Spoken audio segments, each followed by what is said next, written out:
Hello, I'm Tony Rayns, and I'm here to talk through a screening of Jia Zhangke's film Still Life. I had nothing to do with this film except that I did help with the subtitles, but I've known Jia Zhangke since he made his first feature, Xiao Wu, in 1997, and I followed his work pretty closely ever since then. And so I'm hoping that I can illuminate perhaps some aspects that are particular to him and his work, and some aspects that may be a little obscure to viewers who are not Chinese. The film begins on a crowded ferry on the Yangtze River, and the ferry is heading for the town of Fengjie. This is a very typical Chinese working-class scene that we see on the screen behind the credits.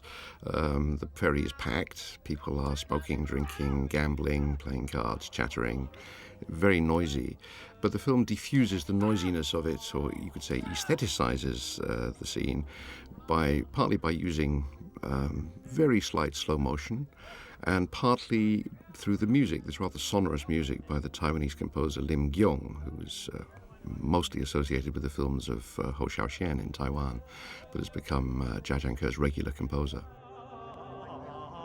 Let's establish where it is we're going to. I think this is pretty important. And if you look on a map of China, you'll see immediately that Fengjie is a town about 400 kilometers east along the Yangtze from Chongqing, which is the provincial capital of Sichuan province. The boat is probably coming the other way. I think it's most likely coming from Yichang, but it doesn't really matter, and we don't really know.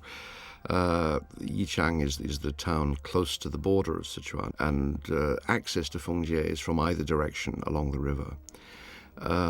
These people have probably, most of them, not come very far, but we're about to focus on one man who has come a very long way to be here, one of the two protagonists of the film.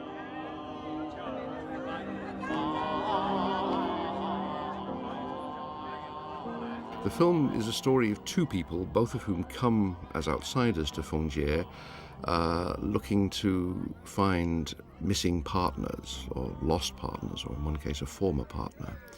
And it's about what happens to them there. But the town of Fengjie itself is a very resonant setting for this story.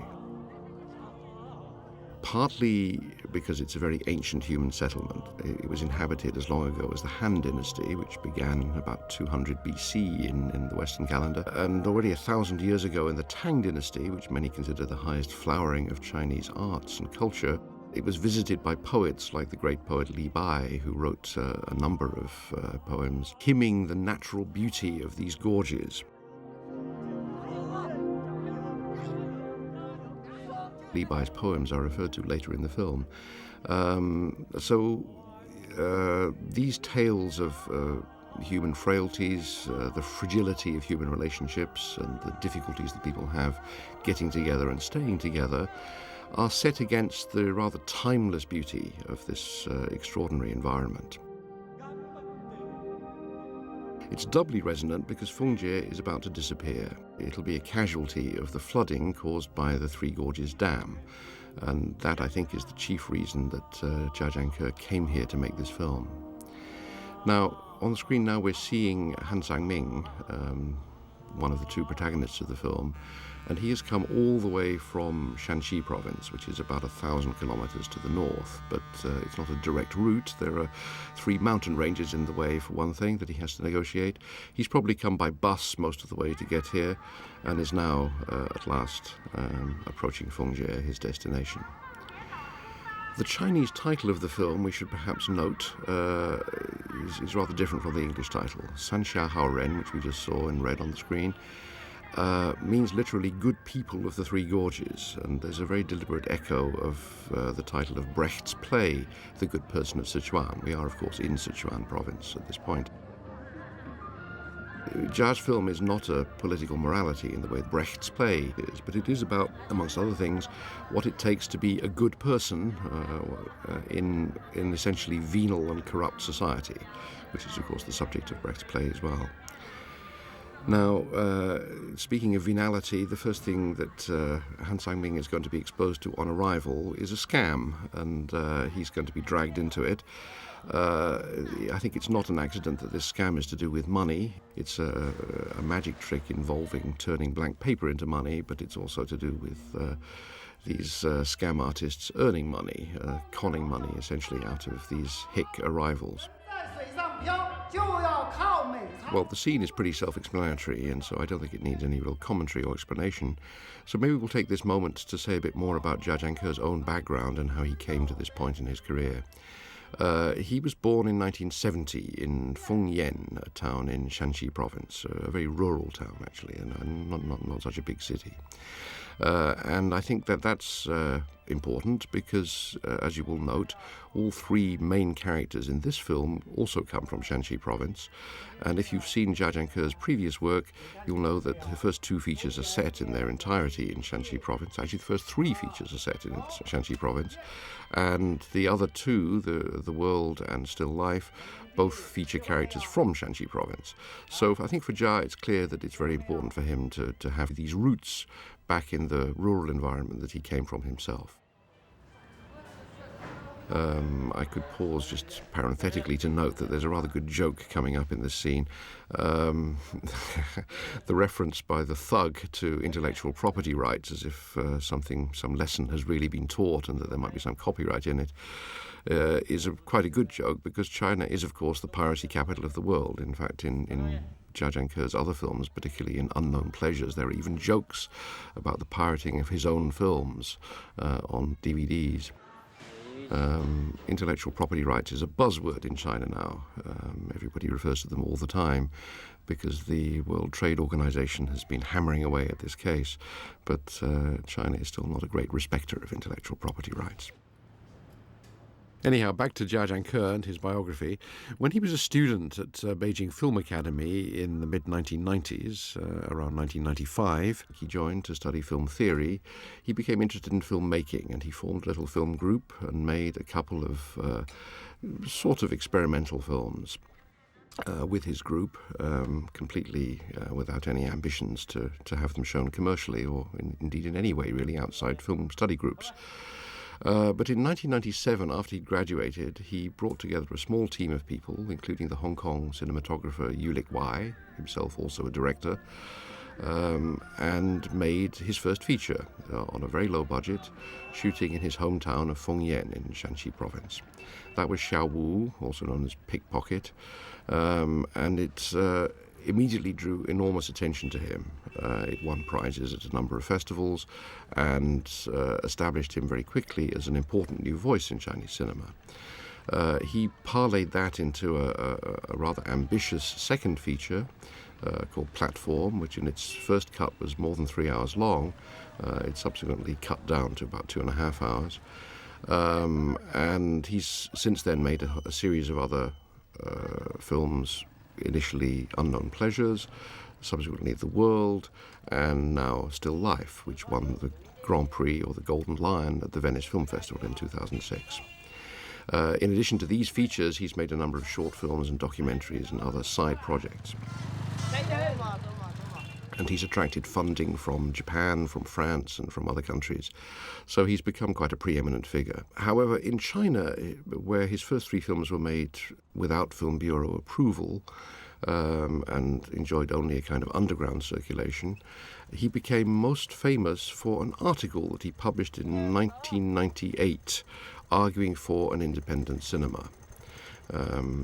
I don't think there's time now to go into the general picture of the Chinese film industry, the fact that the shift from state control to private enterprise had in many ways very bad effects on Chinese filmmaking, but it brought into being a kind of large independent sector, and Jia Zhangke became a sort of figurehead for this sector.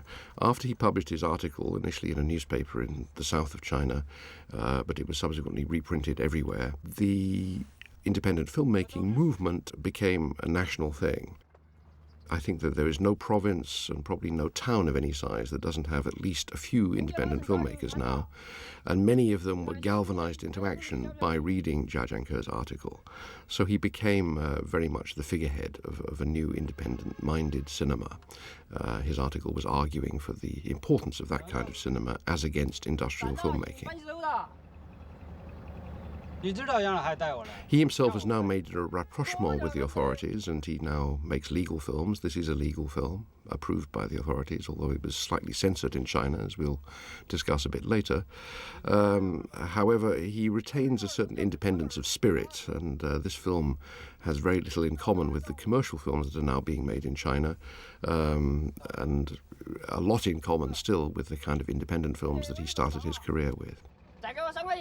Now, this scene, maybe it's redundant to point this out, but this scene is serving to introduce the audience to what is actually happening in Fengjie. This is a classic piece of exposition, in other words. And in this respect, Han Sang-ming becomes the audience surrogate here because he's the one who is learning. People in China, on the whole, know what is happening in the Three Gorges, even if people outside China don't know so well. But Han Sang-ming is a hick. He's a coal miner from Shanxi, very, very far away. And it's clear that he has arrived in this place in a state of some naivety.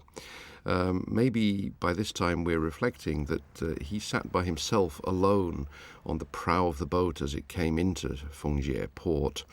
That, I think, was symbolic in a certain way, and we're going to see, in fact, quite a lot of shots of him isolated against this timeless, rather classic landscape. It's not because he's not sociable. On the contrary, we see that he fits in very well with local people, and it takes him almost no time at all to form a kind of bond with the people around him. But he is in some way isolated, and that's because, we will discover, he has something on his mind.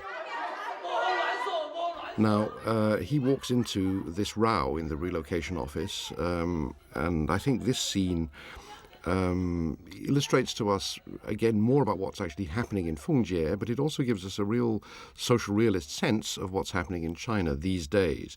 This kind of row between ordinary people who feel aggrieved for one reason or another and harried officials who seem incompetent in one way or another is all too common. And I think that including it in the film at this point is Jia's way of signalling that this is a very common aspect of life in China today. It leads us to the thought that the film is very skillful in its continuous balancing between the actual storytelling as such and the various other elements that are in play behind the story, as it were. Part of it is an element of social observation, which is what I guess we've just seen in that row.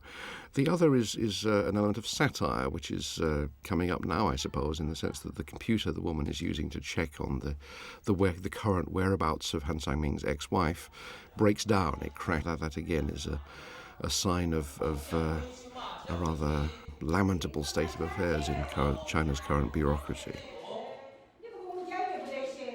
As we'll see, the film goes on to expand this range of tones and references to surrealist motifs and fantasy elements.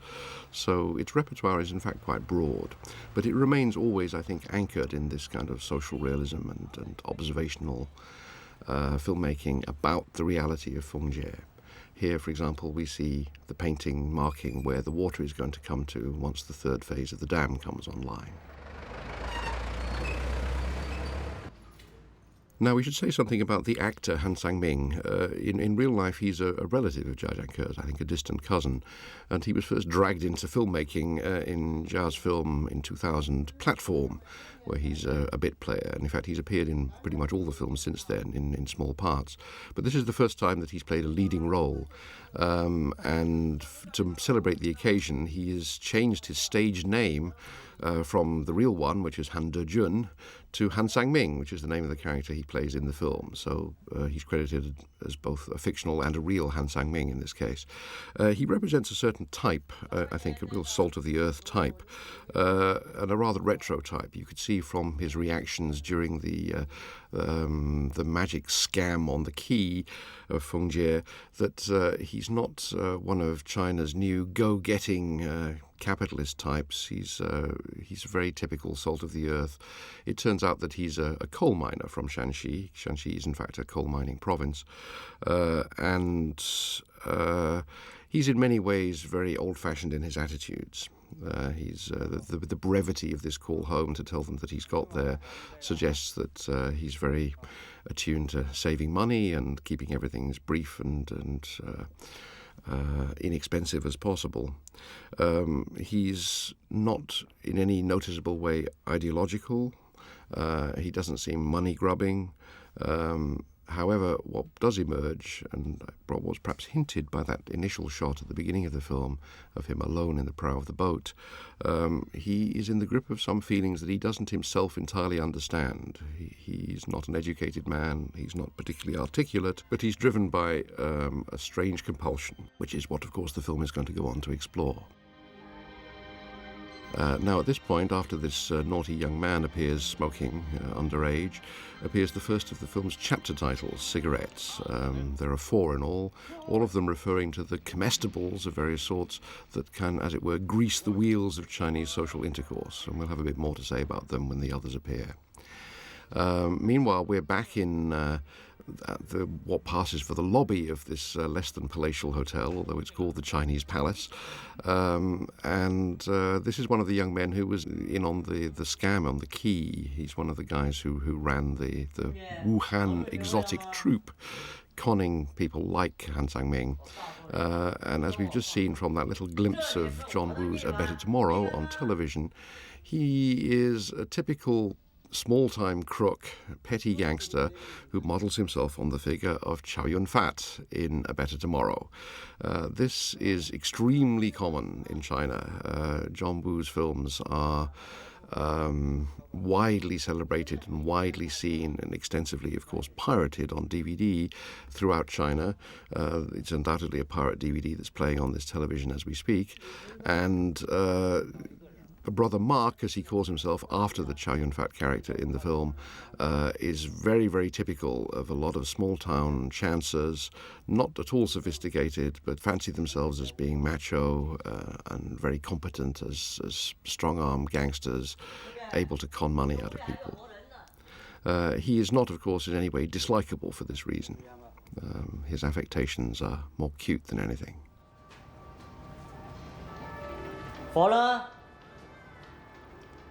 Now, we should say something about the non-communication, or the brief non-communication, between Han Sang-ming and his landlord, Mr. He, the old man who runs this establishment. They had difficulty communicating, as we saw, and that's entirely because of a dialect difference.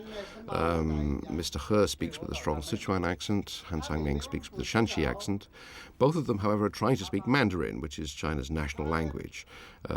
Successive governments since the 1930s have been trying to impose Mandarin, based on Beijing dialect, as the national language.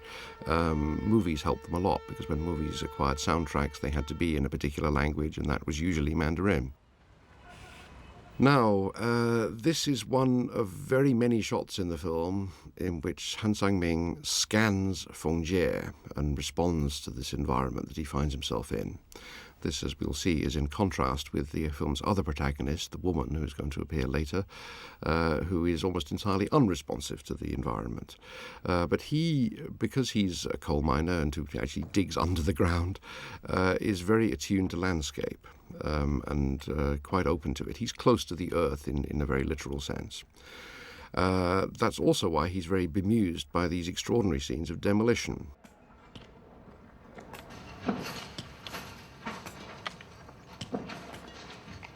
He's heading now down to the river because he's been given his first lead, some indication that his ex-wife's brother is still operating a ferry on the river.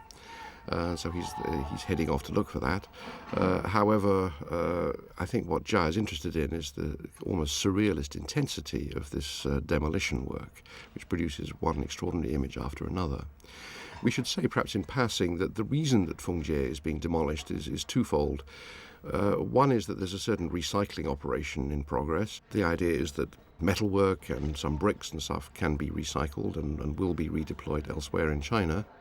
The other reason is that once this area is flooded, it needs to be navigable by boats, and so they don't want the ruins or remnants of tall buildings close to the surface of the water. So it's necessary to demolish all of this stuff in order to make sure that the river remains clear as a thoroughfare for water traffic.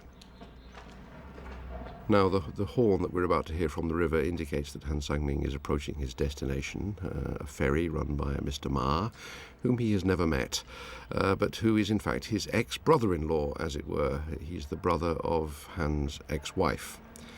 Now, this encounter is important for a couple of reasons. One is that it gives us the next piece of the jigsaw puzzle of what drives or compels Han himself. It gives us more of his backstory and tells us why he's in Fengjie and what he's hoping to achieve while he's here. But it also provides a bit more local colour and a bit more insight into the kind of dynamics of life in this town that is in its death throes, a town that is literally about to disappear under the water. This initial encounter between Han Sang-ming and Mr. Ma is, I think, quite droll in a certain sense, but also quite realistic. Ma's hostility, initial antipathy at least to his visitor, and his reluctance to admit who he is in the first instance, is, I think, very characteristic of any working-class Chinese attitude to an outsider. Jia Zhangke in previous films has frequently shown situations like this where a visitor or a newcomer in a situation is treated as an unwelcome visitor, and it takes a while for him to fit in and mix in. However, in this particular case, the situation is more difficult because, as we discover from this phone call and from the man who enters in a moment with a bleeding head, Mr. Ma is in the middle of a turf war with a rival ferry on the river. Now, in the first cut of the film, which was prepared in the spring of 2006, there was a great deal more about this. There was, in fact, a set-piece pitched battle between two rival crews of ferrymen, which formed part of the film at that time. As I said, I helped Jia Zhangke with the subtitles of the film, so I remember subtitling this back in the spring. He subsequently decided that he didn't need this in the film, that this was essentially a piece of local colour and something that was not that germane to the main thrust of the film, and therefore he deleted it. As far as I know, it's not been made available as a deleted scene on any DVD edition anywhere in the world. However, it was shot, and these details in this scene are the last traces of it, the last vestiges of that element in the film.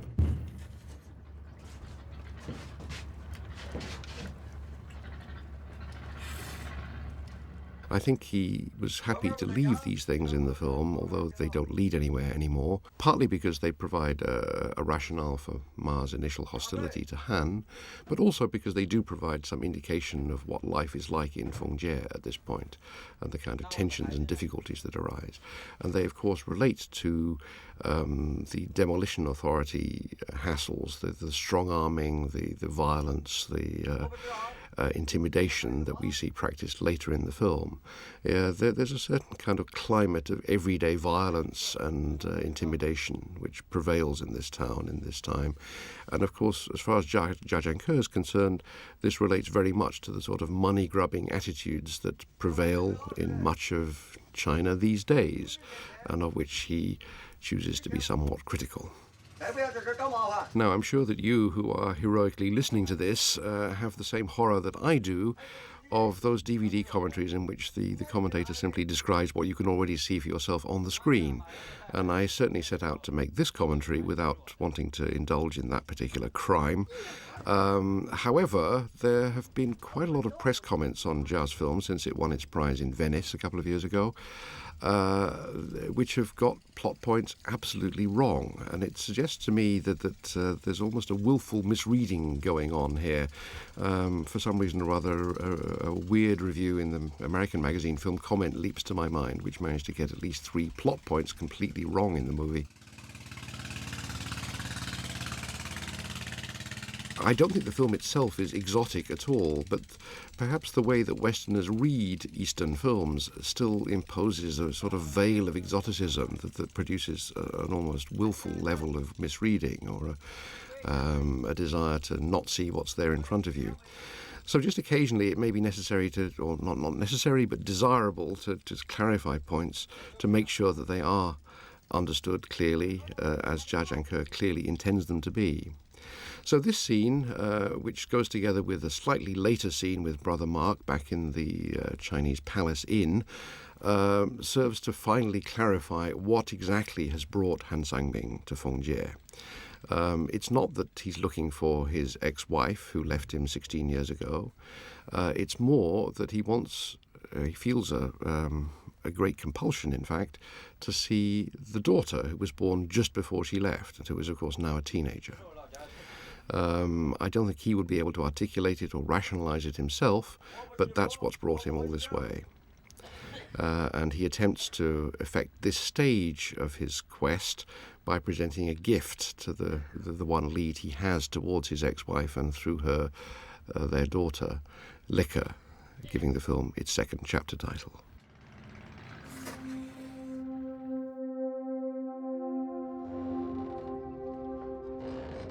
Now, once again, Lim Gyong's rather sonorous music underlines one of these bridging shots, which poses the rather fleeting human figure of Han Sang-ming against the timeless beauties of this landscape, and reminds us that already even 1,000 years ago, a poet like Li Bai was celebrating this extraordinary natural beauty.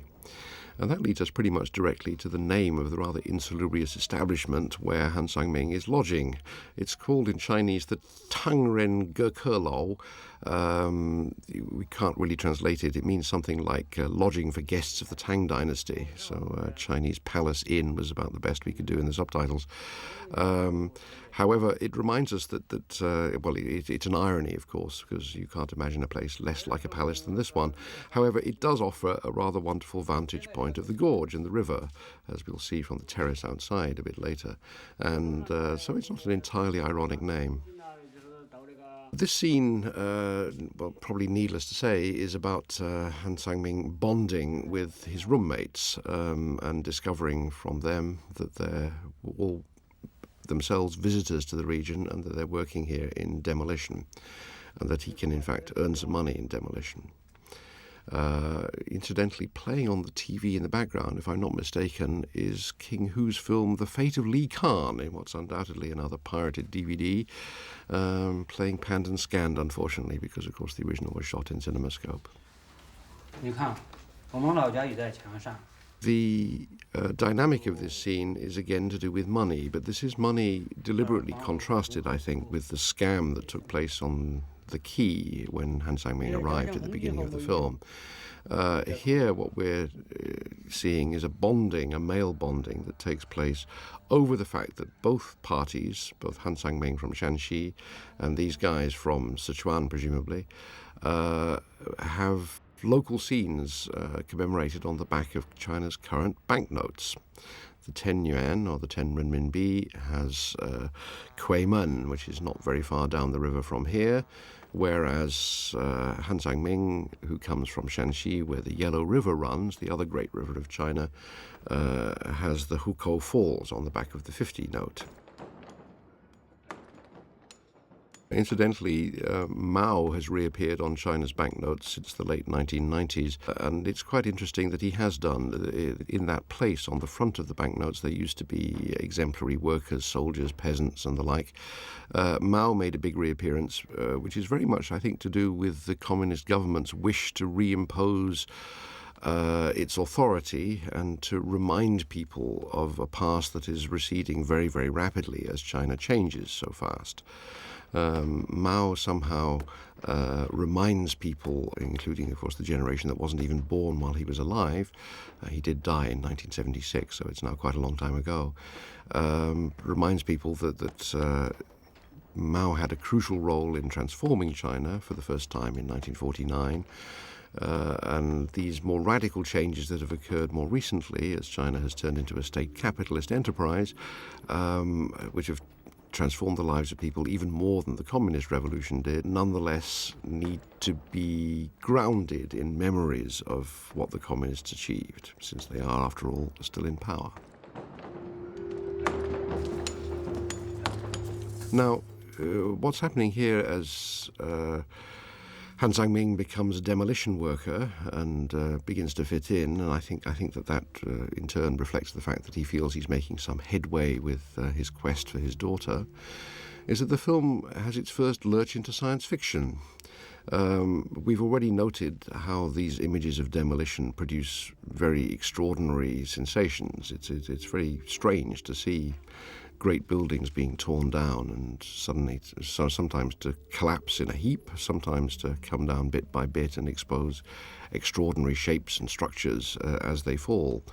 Jia takes this one stage further on by introducing these science fiction figures of two men in protective suits, plastic suits, spraying to control disease. This is what turns out to be the first of several science fiction motifs in the film, making it ever more otherworldly. Now, speaking of otherworldly, we've had this young man, we've already identified him as an underage smoker. He's now an underage singer singing a love song, whose lyrics must be something that he doesn't fully understand at first hand, but he's learnt it parrot fashion because it's a current hit. And it raises, the fact that it's a love song raises the issue of love and sex in the film, really for the first time, as an immediate possibility anyway. And it may be that that's why the woman, currently playing cards with one of the other workers, addresses the newcomer, the outsider, it's his first time there.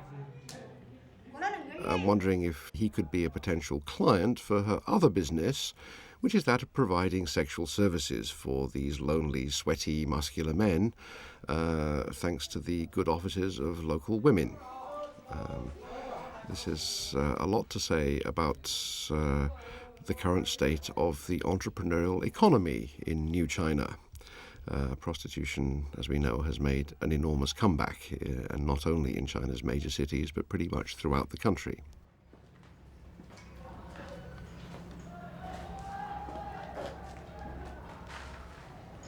Incidentally, if you buy the Warner Asia double-disc set, which pairs still life with its documentary companion piece Dong, then you will find that these scenes are not there. These are amongst the cuts that the Film Bureau made to the film.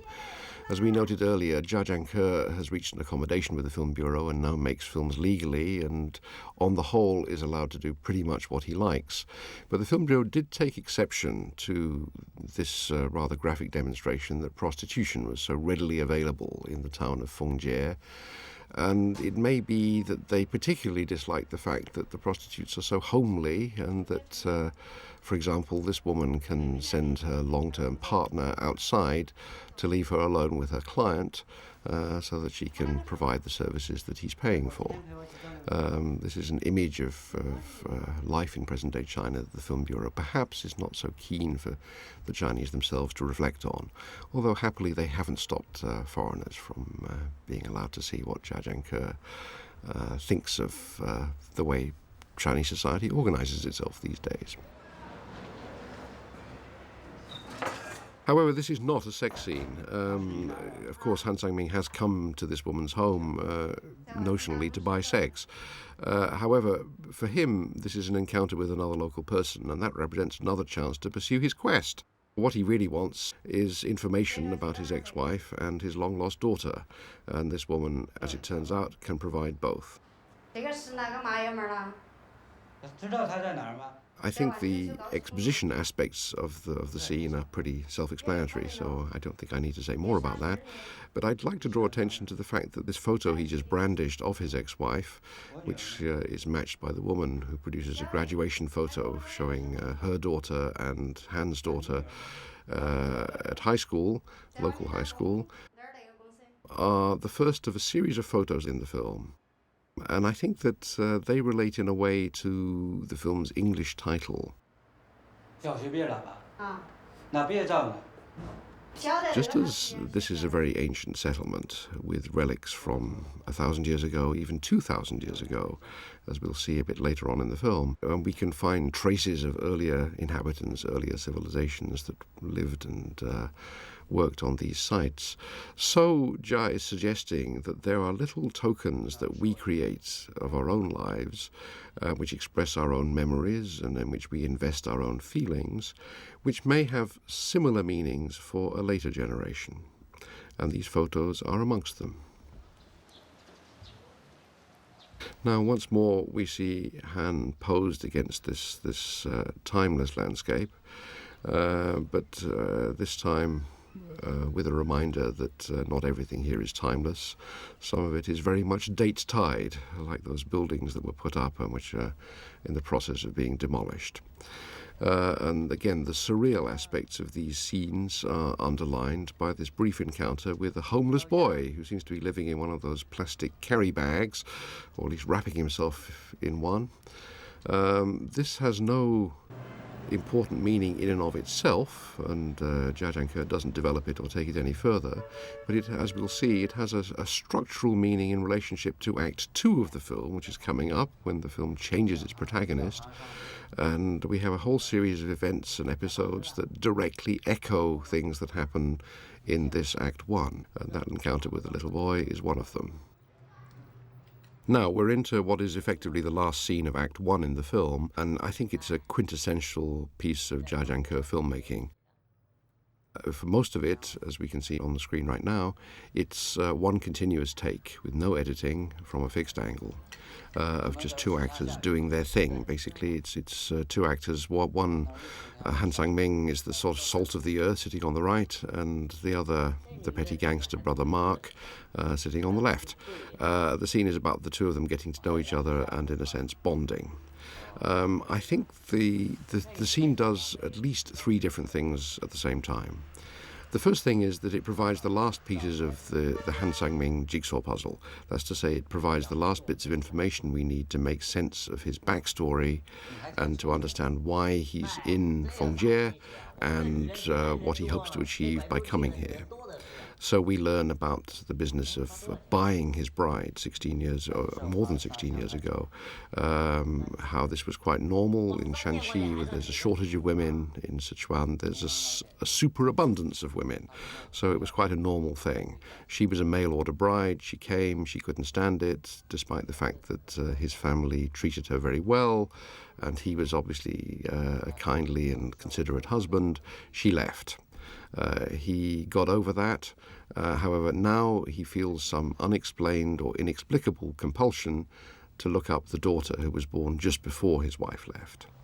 That's what's driving him, and that's what's brought him all this way, and that's what's keeping him there while he waits to pursue the quest. Brother Mark, we don't learn any backstory about him, but then, of course, he's a peripheral character. He's not important. He's there primarily as a typical chancer profiting from the situation as it exists in Fongjie at this particular moment, in the death throes of the city, in effect.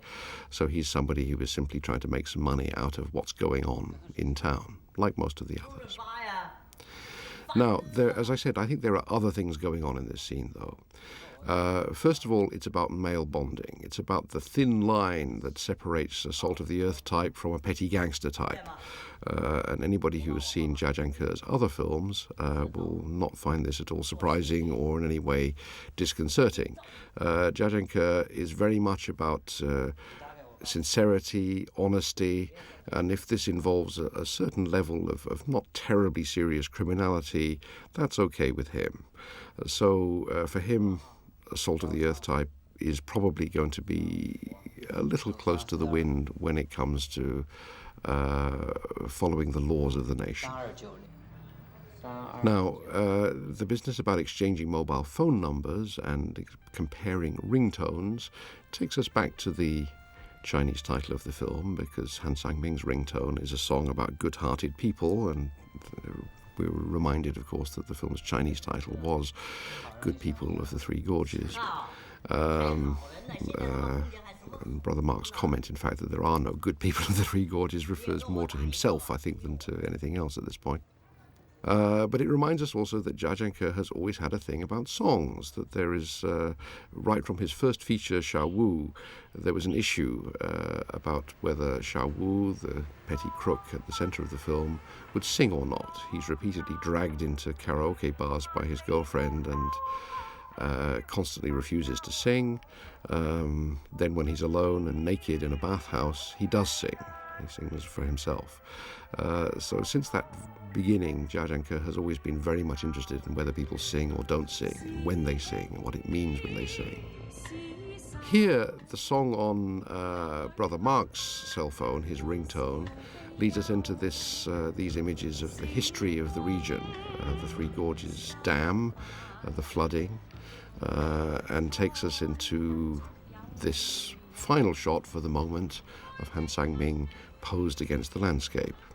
This is actually a vestige from the material that now appears in the documentary Dong, where the painter Liu Xiaodong is painting Han Sang-ming and the other demolition workers in their underwear, almost a male nude portrait. Here, Jia is using it to end Act 1 with the appearance of the UFO. Now, I can't tell you what the UFO is, and if Jia Jiangke were here with us today, he wouldn't know either, I don't think. But it's just one of the many inexplicable and mysterious things about this town at this particular moment in its demise. However, the appearance of the UFO serves as a neat bridge between Act 1 and Act 2. And what's happened at this point is that the film has switched protagonist. We're leaving Han Sang-ming to one side. We'll return to him later. And we've moved on to a woman called Shen Hong, who has also arrived in Fengjie in search of a long-absent partner. In her case, her husband, whom she hasn't heard from in 2 years. Her husband's name is Guo Bin, and she thus is on a quest of her own, looking for her husband. She also has, it turns out, an ulterior motive for looking for him. Now, her quest for her ex-partner, or her current partner still, almost exactly parallels everything that we have seen Han Sang-ming go through. So structurally, this act of the film is almost exactly the same as Act 1. However, the responses are quite different. So her experience of being in Fengjie is totally unlike Han Sang-ming's experience. Now, she's in an industrial works, as we saw, a rusting, decaying one, which is being demolished, just as the houses are being demolished elsewhere in Fengjie. And this industrial works, as we could tell from those 5 portraits above the manager's desk, was a state enterprise at one time, run by the communist state. It's now being transferred to private enterprise. It's being sold off, apparently, to an asset stripper. And that's the background for this row that's in progress. Various ex-employees are haranguing the manager, Mr. Liu, for compensation for what turned out to be industrial accidents caused elsewhere when they were moved to other jobs. So, in fact, their claims are pretty spurious, it seems. This row, of course, directly parallels the row at the beginning of Act 1, which Han Sang-ming stumbled into in the relocation office, where people are also haranguing officials for compensation. So it's the start of a series of direct structural parallels between the 2 acts of the film. In this particular case, again, just as Han Sang-ming was an onlooker the first time, so Shen Hong is an onlooker this time. Her relationship is primarily with her water bottle, which she sips from and, in fact, refills at every opportunity. So she's not directly involved with this at all. She's simply watching.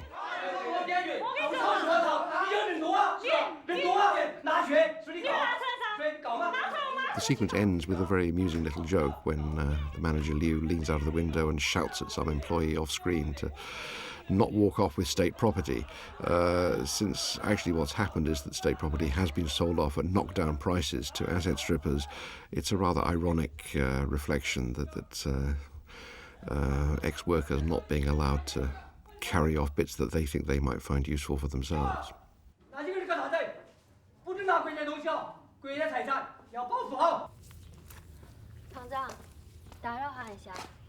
Shen Hong's quest, it turns out, is very much parallel to Han Sang-ming's.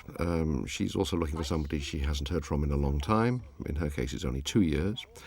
And she finds it just as difficult to get information as Han Sang-ming did. People are not very forthcoming. But in this case, there's a different nuance to the kind of stone wall that she meets. Manager Liu obviously recognizes the name Guo Bin of her missing or absent husband, but declines to say anything about him, thereby starting what will turn out to be, I think, the structural dynamic of this section of the film, which is speculation about who or what Guo Bin is or what he's become. As her quest proceeds, he becomes more and more of a kind of off-screen monster. He seems to be exactly typical of the kind of totally unscrupulous, gangster-like operators who are trying to get ahead financially in the new China and taking advantage precisely of this process of the dismantlement of old state industries, the decline of old industrial works, and the shift into private enterprise and entrepreneurialism, development in short. And that's the image that we're left with and which hangs in the air over most of the scenes that follow. I'm not jumping ahead. I'm assuming you actually have seen the film once already before listening to this, so you'll know that she does eventually meet Guo Bin, and that when we do find Guo Bin, he turns out to be not exactly that kind of monster at all. In fact, it's rather more nuanced. But as we watch the film for the first time, I think Jia Zhangke is expecting us to build up this image of Guo Bin as a bad guy, somehow off-screen, and she as the aggrieved victim who has not heard from him for 2 years. What transpires is a little different from that, but it is, of course, true that he has been out of touch with her for 2 years, and so she has reason to be aggrieved. However, her behaviour is increasingly motivated by what seem to be guilts, just as Han Sang-ming was preoccupied by some kind of inner compulsion that he couldn't quite voice. So Shen Hong has something on her mind which she's not being quite upfront about. Now, the gradual revelation of the backstory here again parallels what happened in Act 1.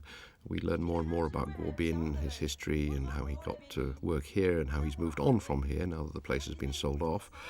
And we also learn that, in fact, he's involved in some way, at least in business terms, and possibly romantically even, with the woman who is the chief acid stripper involved and who's some kind of dynamic young entrepreneur from the south of China, from Fujian in her case.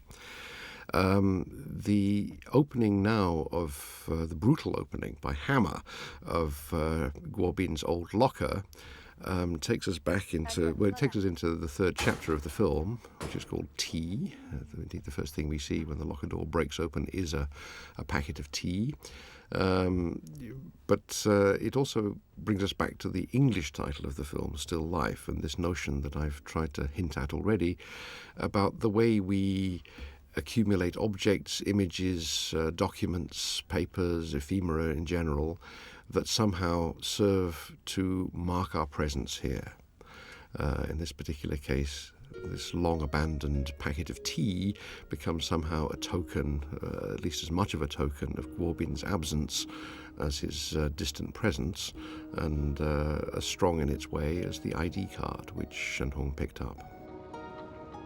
Now, this is a kind of, in narrative terms, this is a pause for thought, because Shen Hong doesn't know where to turn next in her quest for Guo Bin. But you notice that this sequence, which characteristically shows her sipping water from her bottle, began with a shot of this girl in a green T-shirt.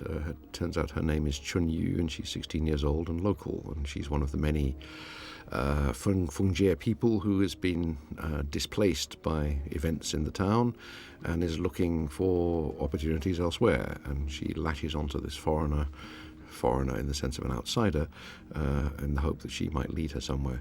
This scene, in fact, was longer in the original cut of the film, and Jia Zhangke showed her concretely asking Shen Hong if she could help her to find a job in the city somewhere. He's cut it shorter, but the point of the scene anyway is that this is pretty much the only time that Shen Hong really has much of a conversation in the sense of chat with a local person. I mean, she does talk to other local people, of course, but mostly asking them questions about Guo Bin, her missing husband. This brief encounter here highlights by contrast what happens to Han Sang-ming, who of course bonds with the group very quickly after he arrives and becomes one of the gang, one of the team. The exact opposite happens to Shen Hong, who remains isolated and inward-looking and detached from pretty much everything around her throughout her stay. Insofar as she does bond with anybody, and it's not much of a bond, it's with another guy from Shanxi, who we'll meet shortly. In other words, an outsider like herself. This fleeting moment with Chun Yu, incidentally, directly parallels the brief encounter of Han Sang-ming and the boy in the plastic carry bag in Act 1. Now, Shenhong's journey across the river and into the city on the other side is, I think, Jia Jianke's way of showing us something of the topography of Fengjie as it now is in its dying months. But by using the kid singing the song, the same love song that he sang during the demolition workers' lunch break, Jia is also, well, he's doing two things. First, he's making explicit a link between the two parts of the film. This is a recurrent character, this kid. But also he's raising the possibility that the film itself might be some kind of love song. Pop culture, like the song that the boy is singing, is always very affirmative. It's always based on the idea of true love and how things always look good. Here, Jia Jianke cuts from the kid singing to the recorded version of the song in a seamless transition, it must be said. And I think his point is to underline the fact that the film itself could be thought of as some kind of love song, or at least it is a relationships movie at core. However, whereas the pop culture version is always looking on the bright side, Jia's film, of course, is about the other side of love or about relationships. This is about the transience, the instability, the uncertainty, the hesitation, the guilt. In a word, the fleetingness of relationships, the transience relating, of course, to the still life objects that the film is highlighting as tokens of our brief presence as we pass through these veils of woe. Now, this image is, of course, somewhat unrealistic in that there's no real reason why Shenhong would have to enter an abandoned building to make a phone call to directory inquiries. But this is an image, a very striking image, that directly prefigures something in Act 3, so I suggest we return to it when we see the recurrence. In narrative terms, what's happening is that she's taking her quest along one stage by remembering that another person from Shanxi, somebody who both she and her husband know, because they come from the same place, is also in town, and so she turns to him for help in tracking down the missing husband. His name is Wang Dongming. He's played by Wang Hongwei, who's billed as a guest star on the credits, and is, of course, the most recurrent actor in all of Jia Jianke's cinema. He played Xiao Wu in the film of that name. He was one of the leads in Platform. He made an important guest appearance in Unknown Pleasures, so he's been there. Actually, he was there even before Xiao Wu, because he's the lead actor in Jia Jianke's student film Shaoshan Going Home. So he's been around from the very outset. 我是，你是？我是彬彬的爱人，彬彬的爱人。沈红，以前我们通过电话的。早的呀。 Now, in narrative terms, the character obviously fulfills the same role as the various people who help Han Sang-ming in Act 1 of the film, guiding the quester, helping them to find the person they're looking for. But thematically, it's a little different. He introduces a motif that's otherwise not present in the film. He works for the Antiquities Bureau, which is under the Ministry of Culture in Beijing. And he's acting on China's realization that they can't really submerge this historic area of China without at least first excavating the important historical artifacts that may well be buried there. And he, in fact, in this scene has found something from 2,000 years ago. The Western Han Dynasty was about 2,000 years ago. And this is, in fact, an aspect of what's going on in Fengjie in these its last days as dry land. Now, his role as a tour guide, in effect, very much keyed to the fact that he himself is an outsider here, is, I think, illustrated by this rather wonderful shot where they walk past a demolition of an apartment block. How different this is, how much flatter in terms of its perspectives than the shots in which Han Sang-ming walked through demolition sites. They are literally walking past it as if it were a screen on which strange things were happening. And it leads them directly into this place, which is the Demolition Authority. This, in fact, is where Guo Bin is now active, having left his job in the industrial works that she visited earlier, although he, once again, is not present. Been and gone. Guo Bin's absence, as we've noted earlier, makes him all the more mysterious a figure, his continuing absence, because every time he's not there or has been and gone, it raises further speculation about what kind of man he is, what kind of things he's up to, and what kind of a monster entrepreneur, asset stripper, unscrupulous kind of gangster figure he may be. So this is all very germane, I think, to the film's quest, and it consolidates our growing sense of what Shen Hong's feelings might be and what her psychology is. Meanwhile, she remains sipping her water bottle and periodically refilling it whenever a source presents itself. And this scene as a whole pretty much parallels Han Sang-ming's first visit to Ma's ferry boat. And if you remember, on that occasion also a young man came in with a bleeding head, so the parallels are rather explicit and structurally very strongly determined. In this particular case, it's not a feud between ferrymen, but another example of the kind of rows we've seen earlier in the film, or the result of one of them, because this young man has been sent to try and get people out of their homes before they're demolished, and they've been sent him packing with a bleeding head. So this is another off-screen row in this occasion, very much occasioned by everything that's going on in Fengjie at this moment. Because Shen Hong, it transpires, is a nurse, this is the moment where she reveals that, she steps in to take over the bandaging job. She uses this as a pretext for asking more questions about her husband. And this is the first time she drops hints that she is afraid or believes and is looking for confirmation that he may be having an affair with somebody. This, of course, is related to the fact that she hasn't heard from him for 2 years, which we know already. However, we may also suspect, or have at least the dawn of a suspicion, that she's in some way projecting this affair onto her image of her absent husband, and that she may have personal guilty reasons for doing that. Now, she proceeds by inventing a woman, and she actually strikes lucky because there is a woman, cherchez la femme. The boy immediately assumes that she's talking about Ding Yaling, and Ding Yaling is somebody who actually doesn't appear in the film. She's going to make a brief appearance on a photograph in the coming scene, but that's her only appearance in the film. She is, however, a kind of super Guobin figure. She's even more of an off-screen monster than Guobin is, because she is identified as the mastermind behind the asset stripping and the redevelopment plans, the money-making plans essentially associated with dismantling of old state industries, and in this case the dismantling of an old town or city. She is from Fujian, which is the southern coastal province that faces Taiwan. And like Guangdong, its neighbor, is associated with entrepreneurialism, free enterprise of various kinds.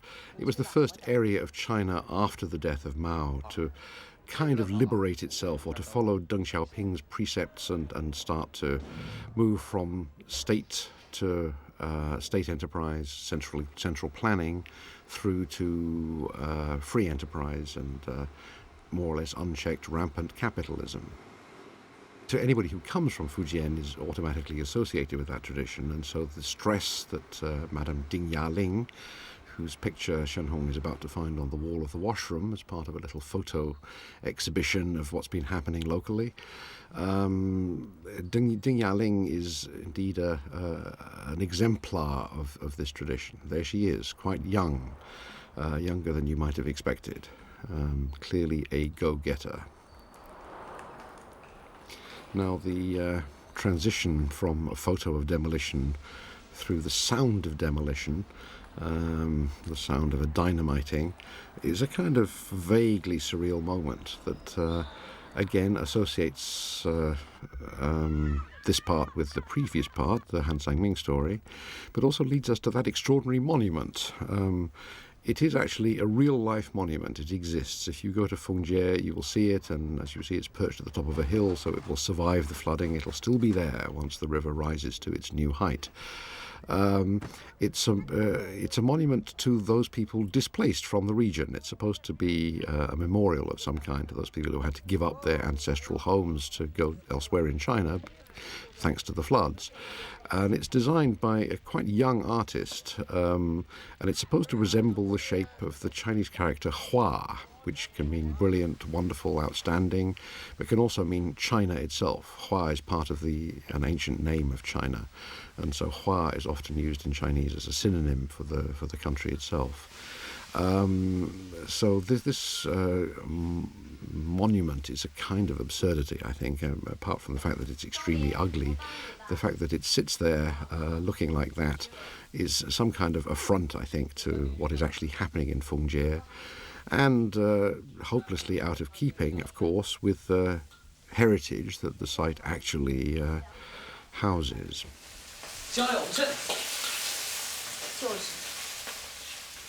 Now, we're at Wang Dongming's home, and we see him. He's a single man, but he's the very essence of the domesticated Chinese new man.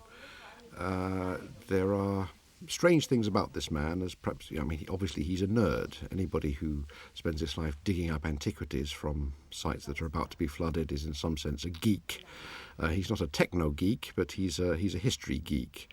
And the fact that he lives alone is entirely fitting and logical. He's, however, very gallant with Shen Hong. He's obviously he would make a very good house husband if he ever did get married. And the fact that his idea of home decoration seems to be this extraordinary string along the wall hung with various clocks and watches that he's accumulated over the years is also a very geeky thing. It's a very strange kind of idea of home decoration. And obviously it says something about a fascination with time, da-dum, but I think it says something more about the still life motif that we've been trying to identify as the film has gone along, this notion that we leave certain traces of certain things behind, and that maybe some people in the far-off future will one day dig them up and try and infer things about our lives from them. It's a question of how we identify ourselves. Well, if a person of the future comes across this Hua monument, this absurd structure, which looks like a kind of shanty town, actually. In fact, the thing it most resembles, if we have to make a comparison, is the old walled city in Kowloon, which is the one bit of Hong Kong that was never claimed by the British, and so it was allowed to grow unrestrictedly, and it did that by piling layer upon layer without any kind of planning, regulations, or any kind of regard for safety, really, to produce a structure not unlike the one seen in this monument. An absurd thing. It was eventually demolished when Hong Kong reverted to Chinese sovereignty.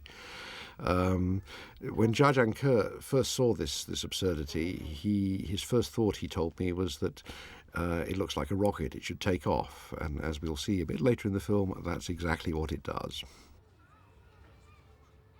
Now, if Han Sang-ming's travails in Act 1 of the film relate very much to old China, to the traditions that are being lost, the salt of the earth traditions, we might summarize them as, then Shen Hong's travails in this part of the film relate very much to new China. I think the monument is part of that. The business about cell phones and cell phone numbers and changing numbers, rapidly changing numbers, where an old number no longer works. This, of course, parallels the address that Han Sang-ming arrives with, written on the back of his old cigarette carton, where it turned out that the address was now underwater and didn't exist anymore. The parallel moment here, though, with the cell phone, is just a cell phone number that's changed. It's acquired one more digit. As we know, this happens every 2 years or so it's hardly a matter of something very old being lost or forgotten or changed. It's simply a matter of an aspect of modern technology and the extremely rapid pace of change these days. However, what I'm suggesting is that all the things that Shen Hong goes through here are somehow related to changes in modern China in the way that Han Sang-ming's, conversely, were related to what has been lost in old China. Now, here's another example of new China. In the China of even 10 years ago, there were no dancing terraces like this overlooking the Yangtze and brand new bridges that have been built to span the new higher river as and when it appears, on which couples could dance even to not very danceable songs like this one. This is a new aspect of ostentatious wealth. Displays of power are to follow, logically enough, in the later part of this scene. Our focus here is on Shen Hong still, and at this moment I think she's still primarily seen as the wronged wife, the wife who has been abandoned by her husband. But when we're seeing the film for the second time, which I guess most of you listening to this are doing, I think you begin to read this a little differently. because we know that when the time comes and when she does finally meet Guo Bin, the missing husband, actually she has nothing to say to him and her guilt overwhelms her and she walks away. So actually her desire to confront him is at the best half-hearted, and that what she may be feeling here now is not so much regret that he's somehow gone missing as fear that she might actually bump into him. So her desire to get away from here may be as much to do with avoiding him as it is to do with seeking him out. The fact that, of course, in narrative terms, just to underline the point, it's probably completely obvious, but just in case, the fact that she's with somebody else from Shanxi, who is a friend of her husband's, means that she could now leave if she wanted to, secure in the knowledge that somebody else there would tell her husband that she'd been there looking for him. Now, this is the ostentatious display of power that I was talking about earlier, and Jia Jianke told me himself that this was the most expensive single shot in the film. He had to commission this to be done, and to be done basically on an order barked into a cell phone, as in the scene. And so some local power broker, some engineer, some bigwig in the redevelopment scheme for the region orders the bridge to be illuminated. And on his count, it is. 你看，把死缠的，像这直接仙剑一样，好漂亮。Jia pauses to be impressed by this, but actually he uses it also as a transition shot, because as Wang Dongming takes Shen Hong home to his place for the night, not for sex, this is purely for lodging, we go past the illuminated bridge, thereby establishing again something of the topography of the region, and bringing a paragraph of the film to a neat close. I haven't said anything about the casting of Zhao Tao in the role of Shen Hong, and should have done really, because she's been Jia's lead actress in everything since Platform. She's also from Shanxi. He discovered her in a dance troupe initially and cast her in Platform as a dancer and singer, a performer in a variety troupe, in fact, and she's one of the 4 lead characters in that film. Since then, she's been in everything he's done, and she's in fact often spoken of as his muse. She hasn't been taken up by other directors, though, so at the moment she's first and foremost a Jia Jianke star. He commented to me himself that this particular scene, where she tries to cool down in front of the fan, it's the one time she doesn't resort to the water bottle to do this, was something that came up as a kind of improvisation between them, and he said it was made possible entirely by shooting digitally, which he did in this case. If he'd been shooting this on film, he didn't think that this kind of little improvisation would have happened. They wouldn't have felt they had the time and space to do it. Shooting digitally, of course, has other repercussions for the film, and we're about to see one of them in this shot, which kind of ends the sequence. As we noted earlier, this absurd monument, the Hua monument to displaced local people, looked to Jia Jianke like a rocket. And thanks to digital technology, you can make it take off like a rocket. It's one of the finest science fiction moments in the film. Now, I don't know if it was the rocket taking off or what that put this blanketed what remains of Fengjie with this layer of cloud. But this one establishing shot, which basically just says it's next morning, we're back in the city, once again underlines the fact that Shen Hong is never seen like Han Sang-ming in the first part, against the city. She remains detached from it. Now, here in the city, her quest comes to its climax. Her friend Wang Dongming has found the missing Guo Bin. And who'd have guessed it? He's not a monster. He's just a guy who was so busy he didn't turn on his mobile phone. In fact, he looks very much like an ordinary Joe.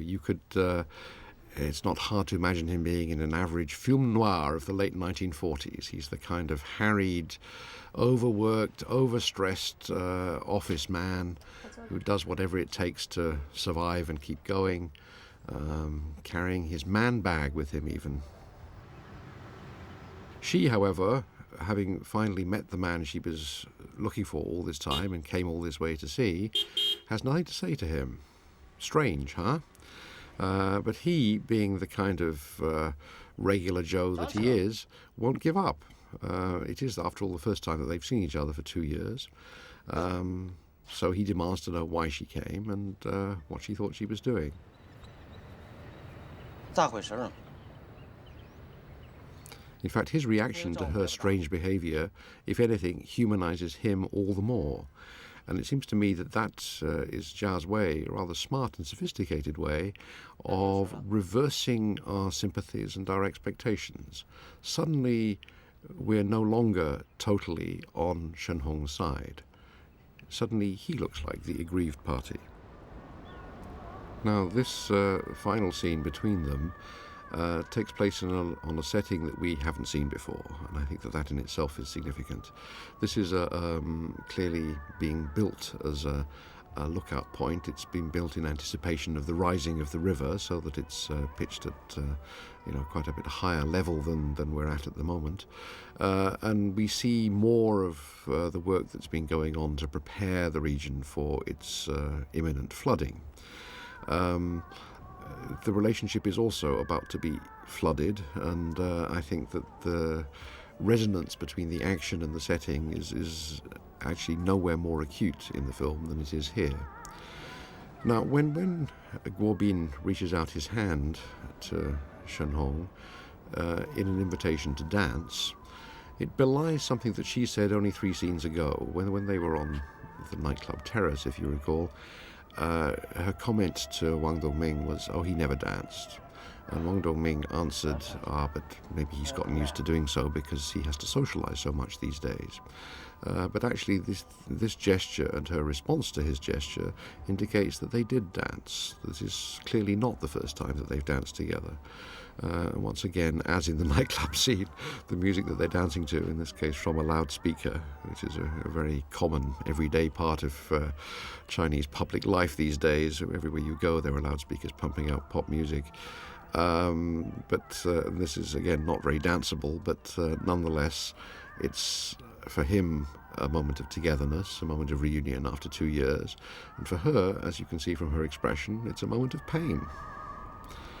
The reason it's a moment of pain for her is because, as she expresses by stepping away from him, what she really wants to say is, "I don't want to see you again." Now, her delayed revelation that she wants a divorce, that she wants to end it, that the reason she came is because she is having an affair with somebody else during his protracted absence, is of course the explanation of why she's been endlessly projecting an affair into his life, why she's been asking everybody she meets whether or not it's true that her missing husband is having an affair. It's a projection of her own guilt and her own anxiety, and of course her own illicit passion.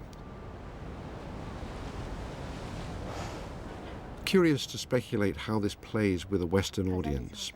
A Western audience, I think, will imagine that it's quite strange that a couple could be separated for 2 years like this, and they would think it's quite natural that one party or the other, or possibly both, would go into affairs with other people as a direct response to that separation.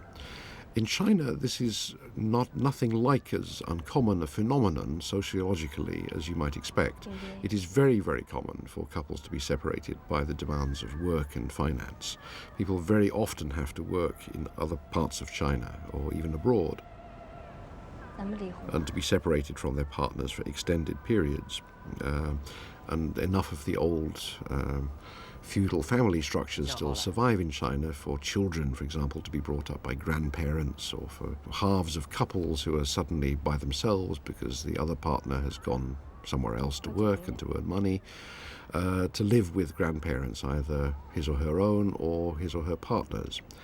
So these situations are in fact extremely common in China, and most Chinese people seeing the film and seeing this situation will think not so well of Shen Hong for launching into an affair in the absence of her husband, and will be more sympathetic to him because there's absolutely no evidence that he's having an affair with Madame Ding Yaling, or indeed with anyone else.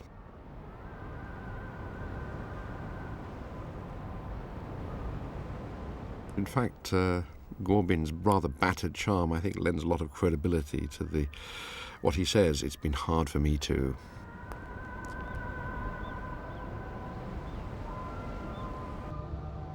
Well, Act 1 began with Han Sang-ming arriving by a rather battered and decrepit passenger ferry. Act 2 ends with Shen Hong leaving by this rather more swanky jetfoil back down the river to Yichang to rejoin her lover.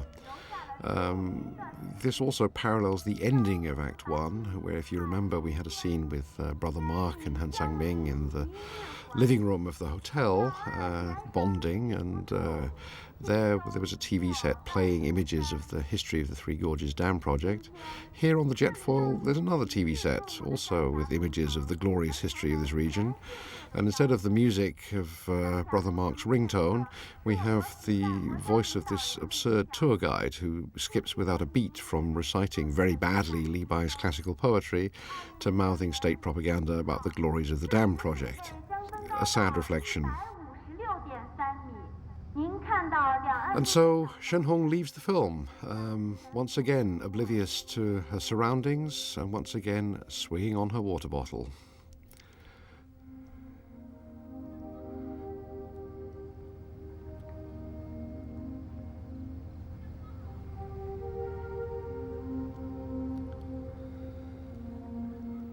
And her slightly sour departure leads us into the film's final chapter, the sweetest of the comestibles, toffee.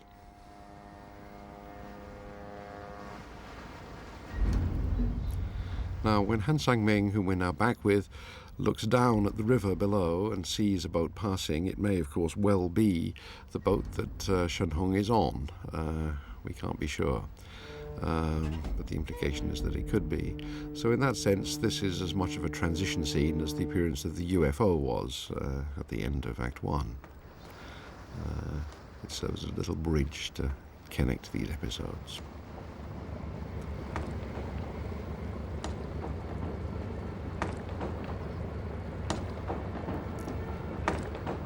Insofar as the film is driven by a certain element of narrative suspense, suspense is probably too strong a word, but there are certainly issues that the film has raised in narrative terms that have not been resolved. We now know what happens when Shen Hong finally meets up with Guo Bin. We still have no idea if Han Sang-ming is going to find his ex-wife or through her going to find their daughter, which is what he really wants to do. So this brief episode here is kind of an interlude in this quest. It doesn't add anything to the story, but it does offer a rather vivid and perhaps slightly eye-opening and startling glimpse of what nightlife is like for working-class people in present-day China. This is a current hit. Jia Zhangke has always been very much interested in pop songs. He likes all kinds of music. The music he's commissioned for this film from Lim Gyong, the Taiwanese composer, has nothing of the pop song about it, although Lim Gyong has done pop albums and has been responsible both as a DJ and as a singer and performer for all kinds of pop music. However, this is nothing like what Lim Gyong is doing now, but this is a recent hit. Again, it's a love song, a nationally popular love song.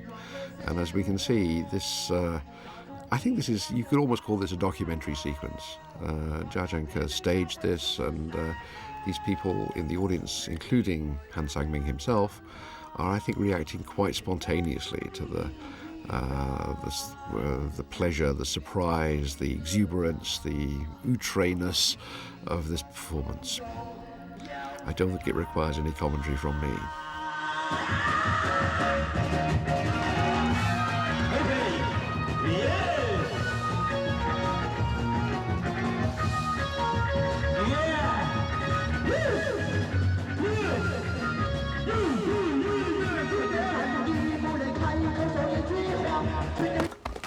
The hardness of the cuts to the demolition stresses the fact that there's not much pause, not much respite from the demolition. Things are falling down all the time in Fengjie. Its days are literally numbered. And Han Sang-ming is back at work. However, this is the scene in which the demolition catches up with the workers, because it's the scene where we discover that the Chinese Palace Inn was the next in line for knocking down. And it's signalled by Han Sang-ming noticing this man painting a sign on the wall The sign is a Chinese character which is pronounced chai, and chai, always printed on walls like this in a circle, is a sign that you will find absolutely everywhere in China these days. It means demolish, or to demolish, to be demolished. And it's a sign of the sweeping away of the old and the clearing of the way for new high-rise developments, or in this particular case, a new high-rise river. Mr. He's protests have a ritualistic air about them. He knows perfectly well that this day has been coming for quite a while, and the fact that he's protesting is simply going through the motions in a way. He's resigned to the fact that the Chinese Palace Inn was not to survive. The woman neighbour who prostituted herself, I think because what we see here we knew at the time, but it was because her husband is too sick to work and therefore there was no breadwinner in the family. She has a more realistic response than Mr. He's. She's already planning to move to Guangdong. Guangdong used to be called Canton in the Old English version, is in the south. It's the province adjoining Hong Kong. And like Fujian, which we referred to earlier in relation to Madame Ding, is one of the engines of China's economic resurgence in the 1990s. Nearly all of this hyperactivity in the economic sphere started in the south.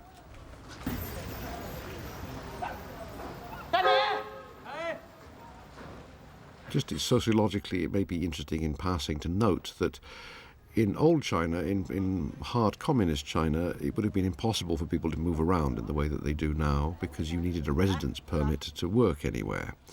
That's no longer true. Those restrictions have been lifted, and so people are now much more free to become economic migrants. They're also more free to pursue illegal activities, since China is in many ways a very lawless country these days. In fact, as long as you don't criticize the authorities or challenge the Communist Party, or indeed commit some really egregious crime like murder or drug pushing or some such, you're pretty much free to do what you like much of the time, and which is why China is as anarchic as it is these days.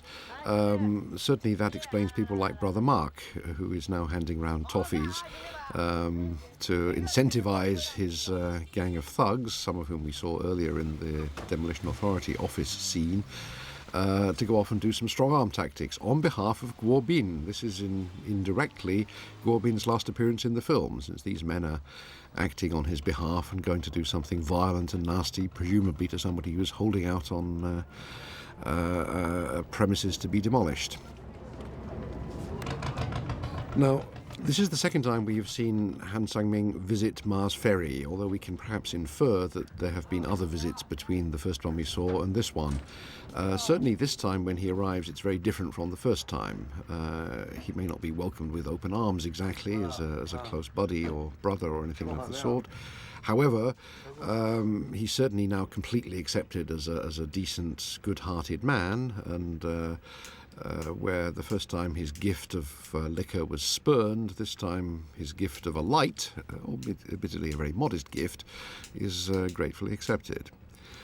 This is a measure, I think, of how far Han Sang-ming has come during his days, weeks in Fengjie.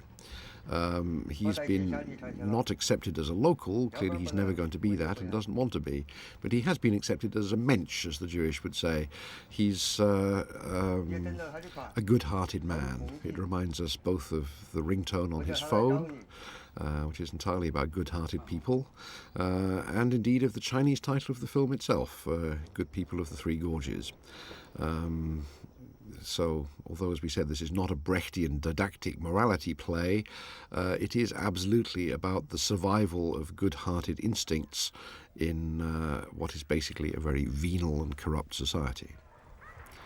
Now, this scene back in the inn, in what must be one of its last days of existence, of course reminds us of the end of Act 1 of the film, when he sat together at this table with Brother Mark, having a meal and exchanging ringtones. This time Brother Mark isn't there. He hasn't come back from this venture to Yunyang with the thugs, and instead in the room are these three very anomalous figures, one of whom is playing with a video game. They're three gods of the underworld. Actually, they're three peaking opera actors playing gods of the underworld, but their appearance at this point in the film, which is completely anomalous and has no diegetic explanation, as film theorists would say, it always reminds me of something that Buñuel planned to do in Los Olvidados in the late 1940s in Mexico. He said that there was a scene he'd planned or even scripted when the street kids, the violent street kids who are the subjects of the film, went past a derelict house. There would be a symphony orchestra inside the building playing away. Jarjanker's sudden invocation of these video game playing gods of the underworld strikes me as being very parallel to that.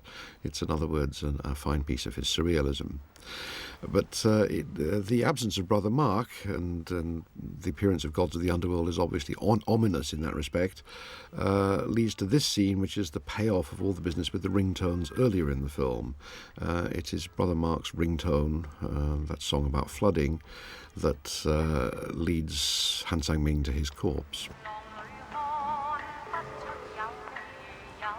Now, this and the following scenes of Mark's makeshift funeral are a kind of little suite of scenes that add up to a requiem for a petty gangster, you could call it.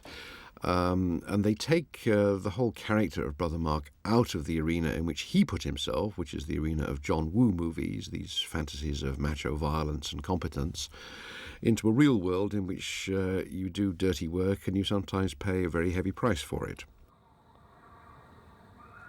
He's dead, and we don't need to know how he died or why he died or who brought his body back to Fengjie and hid it under a pile of rubble, but there it is, that's the fact, and that's why he didn't come back to the inn last night. Jarjanker in these scenes is showing the rather makeshift memorial that Han Sang-ming organizes for his latter-day friend. It's a very traditional thing. It brings Brother Mark's death out of the arena of John Woo movies and puts it back into the arena of traditional village life. This makeshift shrine that we just saw and the funeral that we now see as they carry his body to a boat on the river, he's obviously to get a water burial, takes us back to the worlds of Buddhism and Taoism, which are the two major dominant religions in China. And they mix together almost indistinguishably, actually, because there are elements of both in almost everything that happens in these scenes. And they remind us that Jarjanker, although he's hardly a strongly religious man himself and takes on the whole a very materialistic view of China and its changes in the lifetime that he's been making films, Jia is very much interested in spiritual questions and the spiritual dimension of our behavior. In fact, in his film Unknown Pleasures, he used a title that was taken from the Taoist philosopher Zhuangzi and brought a kind of Taoist perspective to the subject of juvenile delinquency and hopelessness, the sort of no future generation of China. I think something similar happens here. This is a rather elegiac send-off for a character who didn't take himself very seriously except as a fantasy figure. And I think it's rather beautiful and moving. It takes us also, of course, back into the timeless landscape of the Three Gorges.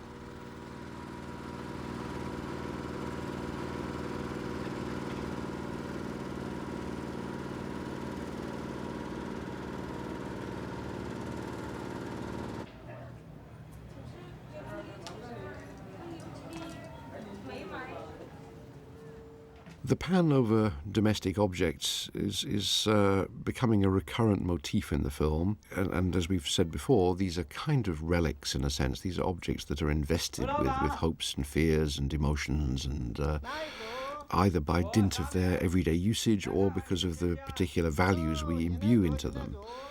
Here they're tokens of the soon-to-vanish Chinese Palace Inn. And this is a sort of farewell visit to Mr. He, the man who ran the place. Here is Han Sang-ming discharging his last rent payment and discussing the final exit from the premises. From here on in, he and the other demolition workers will live temporarily in the very buildings that they're demolishing. They, in fact, will have to carry their bedding with them wherever they go, and they'll have to camp for the night in a building that the very next day they'll be knocking down. I think in these bridging sequences, I say bridging sequences, no pun was intended, but this is a sort of linking sequence. Jiazhanke is taking a fleeting pleasure in showing us the death throes of Fengjie. He's showing us glimpses of the city, both the old part and the new part and the ancient part, because all of this will be gone very soon. Probably by now, the time that we're watching this film, much of this has already vanished underneath the waters. I think it's also a measure of Jiazhanke's punctiliousness that he wraps up little loose ends like this, the final departure of the woman who is a prostitute, who is indeed leaving for Guangdong, and she forms one of a group waiting on the quay. They like something out of that famous painting, The Last of England, in a way. They're a group of waifs and strays about to exit from something that's dying. Once again, the mobile phone becomes a key motif here, and Han Sang-min gets the news that he's been waiting for the whole film. That his ex-wife has returned to Fengjie and that he's able to go and see her. Why he feels the need to go accompanied by a couple of buddies is not clear, it's not clarified. As soon as he sees her and finds the shack that she's temporarily staying in, he sends them on their way as if he doesn't need them.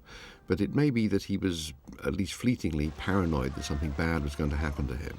That maybe there would be some angry recriminations, maybe there would be some vengeful man to fend off, or some hostility from some unexpected quarter. In any event, none of this turns out to be true, and the two buddies are sent on their way immediately.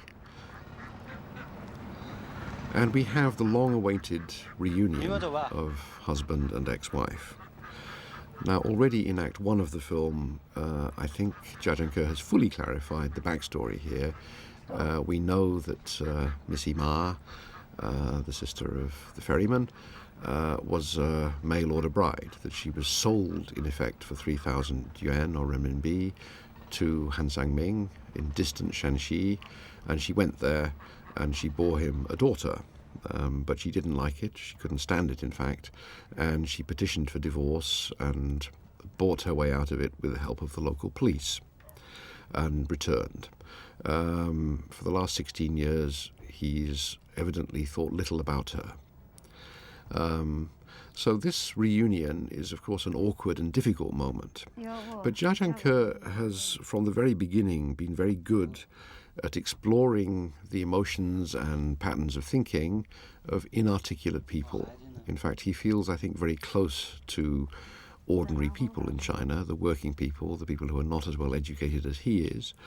And he's felt it's part of his job as an artist to get to grips with such people and, in a sense, to explore the feelings that they're perhaps not so well able to articulate for themselves. I think that's certainly what happens in this very moving scene. I think it's both skillful and very empathetic. Skillful in the sense that the dialogue, minimal as it is, embodies all kinds of important information that we need to know. We need to know about Missy's current situation.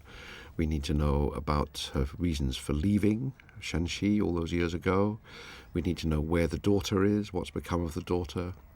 We need to know how she feels about him. And all of that is very economically conveyed through this very minimal dialogue. At the same time, there's a high degree of empathy on display here.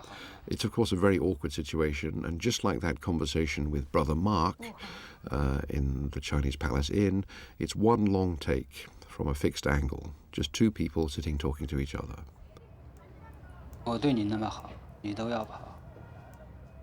Once again, Jiazhanke trusts to his actors and gives them a certain autonomy of performance to bring out the emotional awkwardness, strength, and indeed undercurrents of the situation. In Han's case, he attempts to be brusque. He is, after all, the aggrieved party here. She was the one who left him and, in fact, brought in the police to make her departure legal.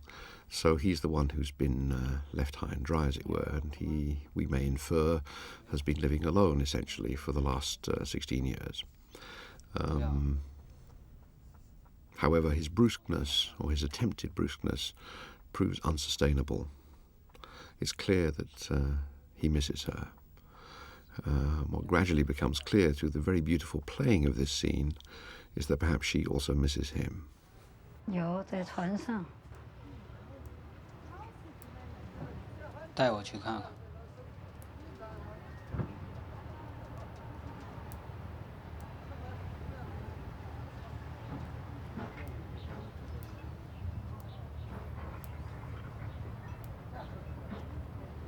早不来晚不来，为什么10几年了你才来找？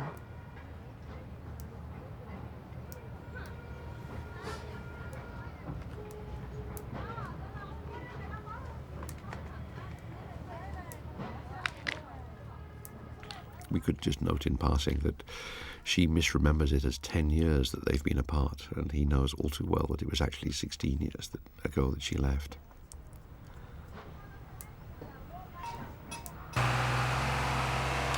Now, it's perhaps in some ways typical of Jia that at this late stage in the film, when we're approaching closure of many of the issues that the film has raised, that he introduces new characters in a new situation. We're visiting the boat where Missy now works, the elderly man who employs her, and employs her, as we discover very quickly, primarily as a carer for his even more elderly mother, who appears to be bedridden and living on the boat. This is another little glimpse of life in this region. These are people who clearly live on boats. They're ferrymen, probably working mostly by carrying freight to and fro, and their livelihood will not be impaired by the Three Gorges Dam because, of course, river traffic will, if anything, be greater in the future than it has been in the past. But this brief glimpse of life on this boat, this is all we see of it, there's no ramifications in narrative terms, is a very vivid little vignette of what life is like for such people. And this man, who again is only seen in this one scene, creates a surprisingly vivid impression from the few lines of dialogue that he has and this brief exchange of views with Han Sang-ming. He's very hospitable, quite different, of course, from the first meeting with her brother Ma when he first went to his ferry. But then, of course, he's being introduced by an employee on the boat, and so he's being greeted as all but a friend of the family. And treated to the kind of comestibles that the film has used as its chapter titles. Notice the bottle of liquor sitting on the table, for example. 我要把他带走。 那看他啷个样嘛。 We talked before about the inarticulate, or the inarticulacy of the characters, or some of the characters in this film. In this particular rather charged situation, Han Sang-ming does cut straight to the chase. I want to take her with me is his opening line, and there's no preamble, and there's no messing around from the man who employs her either. He says, okay, if she wants to go, she can go as long as you clear her brother's debt. So this further gives, that one line of dialogue again gives us a little insight into the local economy. Brother Ma, who we saw is engaged in some kind of turf war with a rival ferry.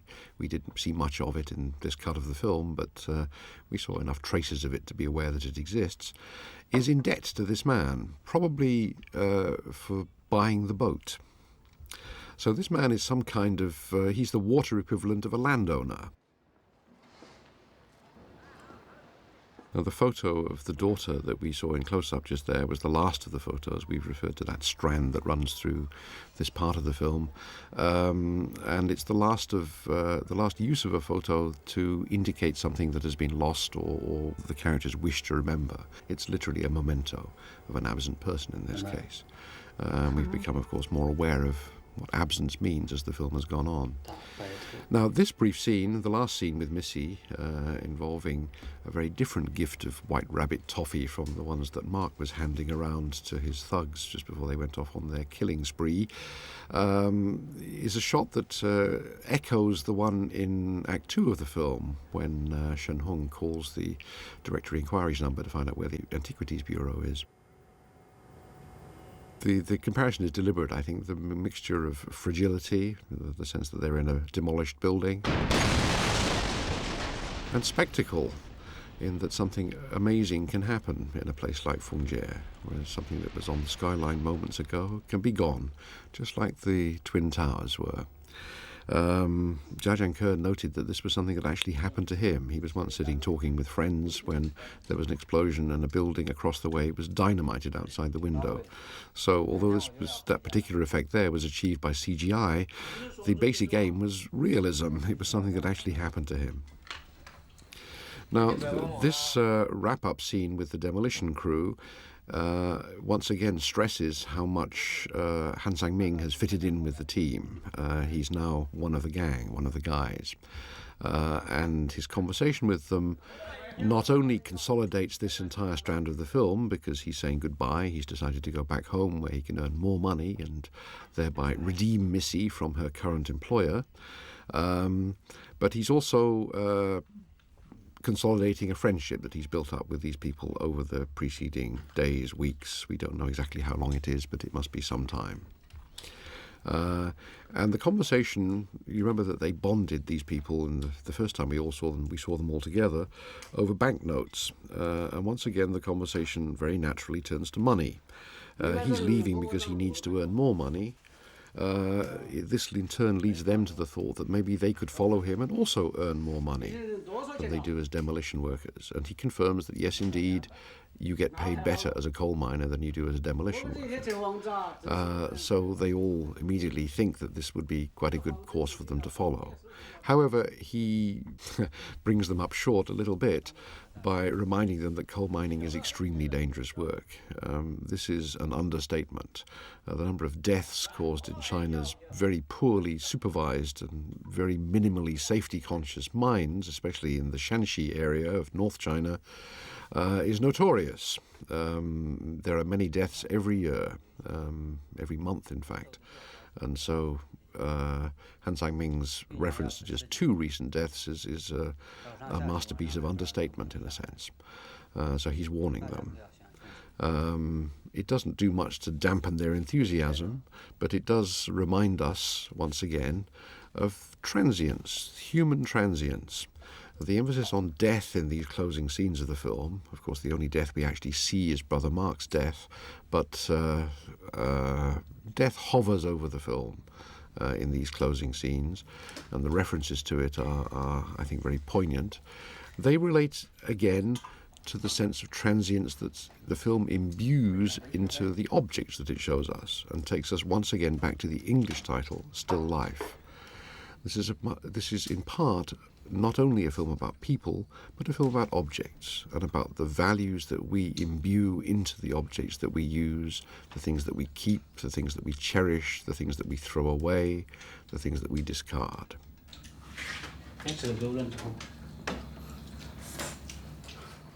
Jia very typically shoots this scene, which is clearly improvised by non-professional actors. These people really were demolition workers in Fengjie, who he cast in the film. But their sense of male camaraderie is, I think, palpably genuine, and the intimacy between them is also palpably genuine. And he shoots it, to emphasize that, in one take, one long, extended take. But pans across and ends the film rather like he began the film, with one man in isolation, just as Han Sang-ming went alone to the prow of the boat as they approached Fengjie. So this shot ends with a man whom we haven't really noticed before. He's not a key member of the crew, but he's pensively puffing on his cigarette, and he, I think, is the one who is thinking hardest about the possibility of going to Shanxi, earning more money by working in a coal mine. Next morning, they're off, the others, to carry on knocking down Fengjie, and Han Sang-ming off to the ferry to head home and resume his former life as a coal miner. As you can see, all of them are now having to carry their bedding everywhere with them because they have no permanent place to live anymore. It's, as I said, the opposite of the beginning of the film, in a sense. When Han Sang-ming was isolated, now he's absolutely part of a team and he's surrounded by people who like and indeed love him. However, the very final shot of the film brings us back to the notion of isolation. It's a special effects shot, and it's completely unrealistic. It's the last of the film's gestures towards surrealism. But this notion of a tightrope walker spanning the space between two buildings about to be demolished, two semi-derelict buildings, is a perfect image, I think, of the precariousness of the individual. When it really comes to it, each of us is on his or her own, and we make each of our own decisions. Now, we've referred at least once or twice in this commentary to the fact that Still Life has a companion piece in the documentary Dong. Dong was made at the same time, and in fact parts of Dong were once parts of Still Life, so the films are pretty closely related. The title literally means east, but it's part of the name of Liu Xiaodong, the painter, preeminent modern painter in China, and it's his nickname, in fact, so it refers to him. But Dong does also mean east, and the film is in some senses also a reflection on Asian identity today. Half of it is set in Fengjie, shows Liu Xiaodong painting demolition workers in Fengjie. The second half shows him painting a group of women, a collective portrait of a group of women in Bangkok. So it contrasts both male and female and China and Thailand. A very interesting piece and in many ways a fascinating comparison with Still Life. Together, these two films throw some light on Jia Zhangke's status as the preeminent filmmaker of his generation in China. It's not just that he's been such a loud advocate for independent-minded filmmaking in China and freedom from the authorities for that matter. It's also that he thinks outside the box, as the modern jargon has it. He's a man whose conception of cinema is not limited by either the history of Chinese cinema or the needs of distributors and foreign markets. He makes the kind of film that he wants to make and feels the need to make. And I think that's why he's so widely considered to be a leader amongst modern Chinese filmmakers.